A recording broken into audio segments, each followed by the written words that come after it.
Well, hello and welcome back to the Rest of Saga workshop, and as you can tell, we're talking about the Toylander one again this week. It's been a little while since I've done a full tour of the Toylander one. I like to do it every 7 or 8 episodes or such, and you can look back through the old playlist if you want to catch up on where we've got to here. What I'm going to do is take you a tour around the whole Toylander, show you what I've done to date and what's coming next. And there's been quite a few problems of late, and that's why there's been a little bit of delay in an update on the Toylander one. The video frequency has slowed down a bit. I've been busy with work and so on, but let's get caught up with the Toylander one and take it from there. So regular viewers will know that I have been at this Toylander now for just over a year, and I thought I was coming to the final stages of it. I'd saved up enough money and I'd got to the wheels, and then I had a bit of a speed bump, but I'm going to come to that next. The Toylander one is largely made from marine ply. The plans, which are lying over there tidily on my nice tidy workbench, suggest that marine ply is the best material to use. You can also use moisture resistant MDF, but I decided to go with the marine ply, splash out a bit and not regret it. Now, the marine ply is 12mm thick, and that is what the very vast majority of the bodywork is made of. The other little things you can see are the battens. They recommend using 19x19mm. I wasn't able to get any of that, so I used 20x20, and it hasn't really caused any problems. The downside of using the marine ply, really, is you get chipped edges, which is a bit annoying. I'm not going to be able to identify it. Well, there's a little bit evidence there. You get these little chipped edges where you cut it, and you still will see the wood grain in the paint. Not a huge problem. I think it's important that it all stays quite authentic, but I think if I was doing it again, I'd probably give it a go with marine ply. Not marine ply in the brain. Moisture resistant MDF, just to see how we get on. I painted it with aerosol cans, and that is RAL1015 if you're interested. And the reason it's that is because it matches my own Land Rover. Well, my own Land Rover should be Limestone. RAL1015 is the closest, and I've already started changing the Land Rover back to original by putting the wheels back on, and the bodywork will match the wheels, and I'll come to these wheels very soon. The metal cappings, those are meant to mimic the galvanised cappings on a full-size Land Rover. These are done in aluminium. Just got those off eBay.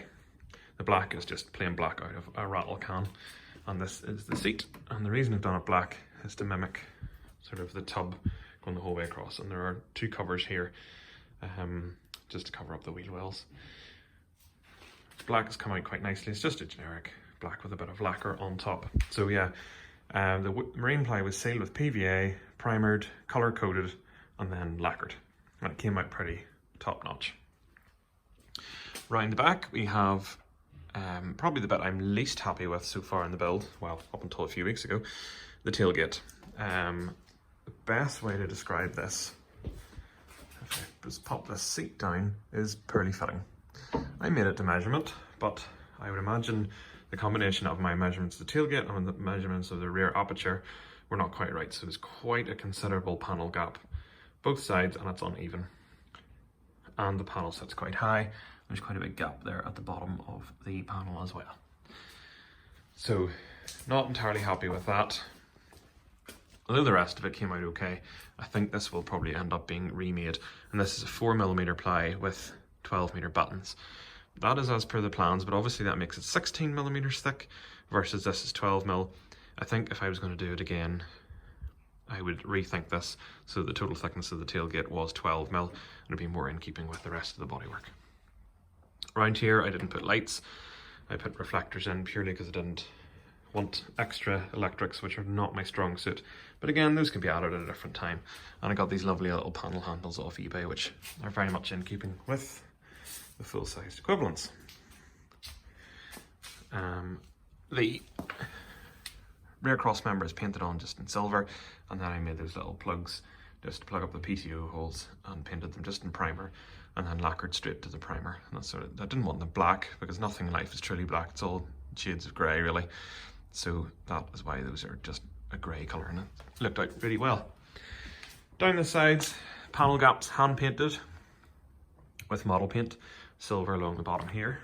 Most changes really since the last update: steering, metalwork, I made this grab handle from scratch really. Sheet steel, folded it in the vise and welded it onto the tube, and it's been bolted on here. The steering nacelle has been screwed on, and I made that little notch just to make it a bit more authentic. And I love a little scale 88-inch Land Rover, preferably in cream with a folded down windscreen, just to set it on there. I think that would look pretty cool. If anyone knows of a model, please point me in that direction. Folding windscreen. Fold it down at the minute just so I can keep the dust sheet over to keep it clean. Folds up nicely. Then these little catches, they go on both sides over there. Just before I come to that, we also have some controls in at the minute. This is the handbrake, which you can see acts on the full brake mechanism, and that's the brake pedal. And just if I press on that, you can see that brake bar here moving out, in this little rubber shield. This rubber pipe will push in the inside of the wheel rim. Running gear, axles are on front and rear. As many people have helpfully pointed out, I shouldn't have painted the stub axle ends, and I'm in the process of sanding that off, as you can see. So that's a work in progress, but that's okay. Round the front, really proud of this bumper. Took a little while to build up to doing it, but it's just, I think it's 25 by 50 mil steel box section, welded these little reinforcing bars on, which are screwed into the bottom of the Toylander. I call it Toylander because that's what my little son calls it. And then these just abut onto the chassis outriggers, and they don't actually attach on, and then welded over the corners, and they look pretty top notch. Managed to really damage my thumb cutting this, so slightly put off for a while. Another slight annoyance is that I've managed to weld on this little, it's called an Escutcheon, not quite in line with the PTO hole. The grill's just placed back on again, and I managed to source stainless steel split pins for it, which I think was a good idea. And that's just sitting there in the meantime. And the bonnet is on, and the spare wheel. And I think, dropping over all the rubbish in the garage. I think you'll agree, it looks pretty cool. It looks like a proper Land Rover. Now, I'm going to come to the main problem. It all looks pretty good from a distance, but if you come up close, you will see, if I can get the camera to focus, the colour coat nearly looks like it's pulled away from the edge of the paint. This is quite soft. This mark here is just from the bonnet edge resting through a cloth onto the paintwork. So it's gone soft, and you can dig your nail into that quite easily. Okay, and it never really felt like it's dried properly. And it's all been like micro cracked, and you can just see it there in the paint, in the light. Same with the wheel. It's never really properly dried. And there's these splits coming through it here. And I can also demonstrate here in the dashboard,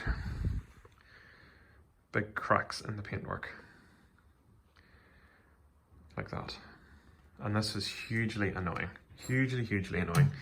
The main reason it's only happened to these bits, so it happened to the dashboard, the bonnet, and the wheels that I've painted so far, is because I changed the paint supplier. And yes, I broke the golden rule of painting, but due to COVID-19, the paint supplier who gave me the paint for the bodywork couldn't do 2 meters social distancing within their paint mixing booth, so they stopped making aerosol paints. Therefore, I waited a long time, as I'm sure you were all fed up with me rhyming on about it here on the channel, and I eventually found someone who could make me some paint. And I got the paint, and I'm not going to smear them because they've been very helpful and have explained why this has happened. I got the paint made up, and I sprayed it exactly the same way as I did everything else. I even used edge primer on the aluminium, put the colour coat on, and lacquered it. The problem is, I was given single pack paint, which does not require lacquer because the single pack has the lacquer in it. So the lacquer has reacted, and case in point, this wheel is, you can see how it's gone all hazy. I've started to sand it down because I'm just so fed up with it.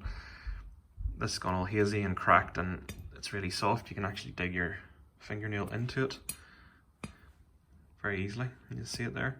You can dig your fingernail into the paint, it's still soft, and this is about 3 or 4 weeks it's been on. Whereas this wheel here is colour coat only, and it's lovely and shiny. It looks top notch. over time, I've just stored it in the garage. I haven't kept it particularly warm to dry it, but this pretty good finish in this. Really pleased.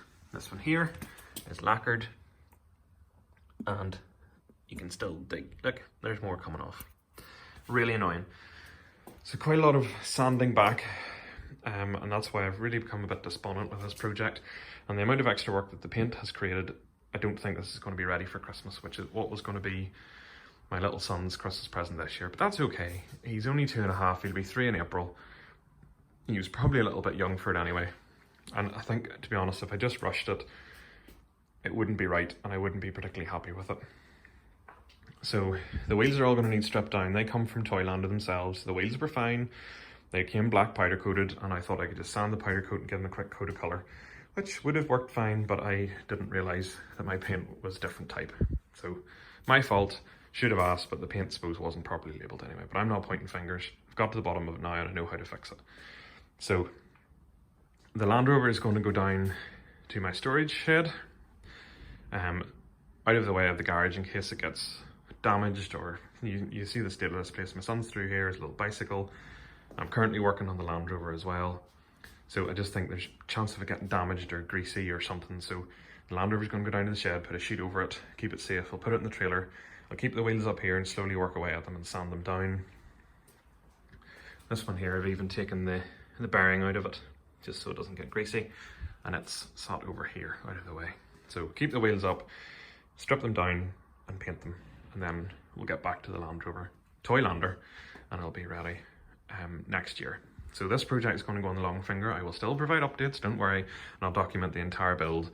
I still really enjoy making video for you guys, but just with work and so on at the minute, it's got a bit difficult. Still electric motors to go in, batteries to buy, they will go into the bonnet, and all the electronics done. I'll document the entire thing for you, and you will get to see the first drive. So all very exciting. I can't wait to see it on the road, but I want to see it done right.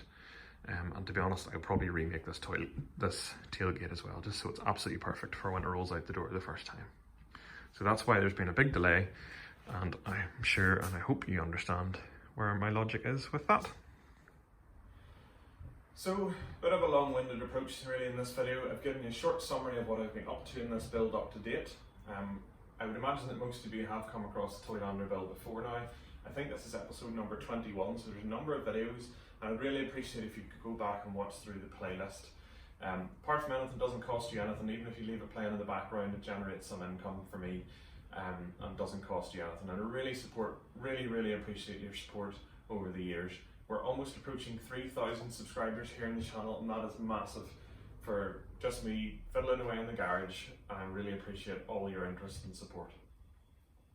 I'm sure you share my disappointment here with the wheels, but I think it's important that the projects be finished correctly to a high spec, and at the end of the day that's what I was aiming for. Keep the finish as high quality as possible, keep the cost as low as possible. And that's why I'm just going to put this in the long finger. It will get finished, don't worry. Save up for the electronics and the motors and the batteries, get the wheels finished properly, get that tailgate done properly, and we'll come back to it. I definitely want to see it finished. I think my son will love it. At the same time, there's no point in giving it to him too early in life. He won't appreciate it and it may end up unnecessarily damaged. Don't get me wrong, it will get wear and tear and I have to get my head past that. But there's no point in that happening unnecessarily. So I hope you appreciate where I'm coming from this, and I really appreciate your support. Thank you all very much for watching this video and taking the time to watch it. Give the video a like, fire me a comment, give me suggestions on how to look after the paint and to get an absolute best finish. Even hit the subscribe button if you can. If you're not already a subscriber, I would really appreciate that. You can also find me on Twitter, Instagram. We're really growing on Instagram, and on Facebook there's a page there with I think almost 600 followers. So massive thanks across all the social media channels. Really appreciate your support. So once again, thanks very much for watching, and I'll catch you again very soon. Cheerio now.